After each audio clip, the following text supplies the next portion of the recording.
Result কখনো ফিউচারকে define করে না। ক্যাটরিনা কাইফ, তিনি তো জীবনে স্কুলেই যান নাই। মিস ইউনিভার্স ঐশ্বরিয়া রায়, করিনা কাপুর, দীপিকা পাডুকোন, তারা সবাই কলেজ ড্রপ আউট।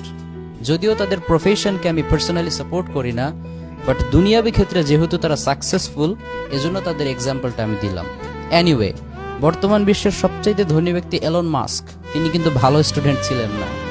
বিল গেটস, যিনি মাইক্রোসফট কোম্পানির CEO, college drop out.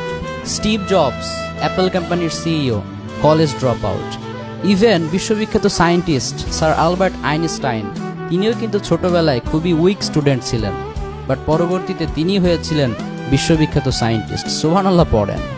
Student লাইফে অনেকেই খুব ভালো হয়, বাট প্রফেশনাল লাইফে গিয়ে তারা স্ট্যাবলিশড হতে পারে না। আবার স্টুডেন্ট লাইফে অনেকে অ্যাভারেজ লেভেলের থাকে, বাট তারাই পরবর্তীতে প্রফেশনাল লেভেলে গিয়ে এক্সিলেন্সি অ্যাচিভ করে স্ট্যাবলিশড হয়।